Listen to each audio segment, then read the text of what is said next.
Topik kita kali ini adalah sukses. Meskipun betul, definisi dan standar sukses orang itu beda-beda. Tapi ternyata ada satu kesamaan yang menjadi kunci suksesnya mereka, yaitu pola pikir.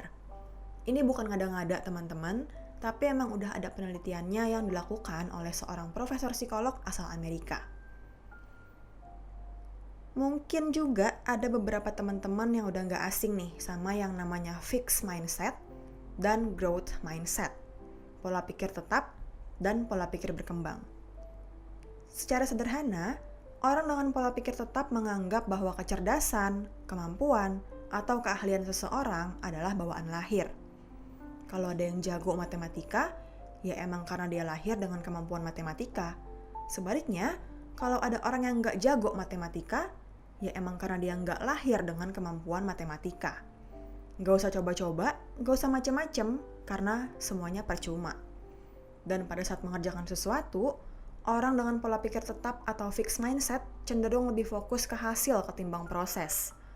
Bagus atau enggak, sukses atau gagal, itu yang mereka pikirin.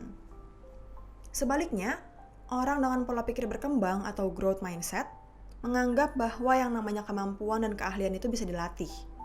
Kita bisa belajar dan berkembang. Caranya gimana? Dengan usaha, strategi, masukan atau feedback dari orang lain, dan sebagainya. Orang dengan pola pikir berkembang juga nggak takut sama yang namanya tantangan. Mereka menganggap tantangan sebagai sebuah kesempatan untuk belajar. Kalau gagal, ya gak masalah. Gagal itu mereka jadikan pelajaran dan bekal untuk melangkah ke depannya. Mereka lebih fokus ke proses ketimbang ke hasilnya. Dan pola pikir inilah yang dimiliki sama orang-orang sukses, teman-teman. Terus gimana sih caranya supaya kita bisa punya pola pikir yang berkembang atau growth mindset? Yang pertama, mulai dari kemauan untuk terus belajar. Yang namanya belajar itu sifatnya seumur hidup, teman-teman. Bukan cuma di sekolah atau di kuliah aja.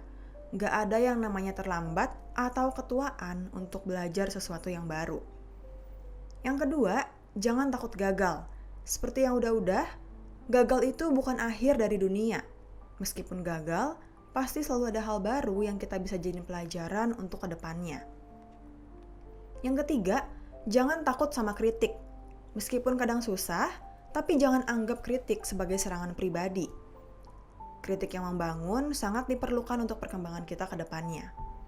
Dan sebagai penutup, kita mau ajak teman-teman buat sharing nih di kolom komentar.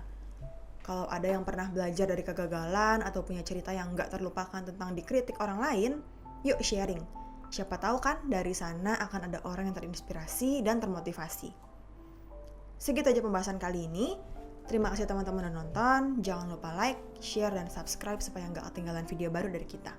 Let's live and live more. Bye!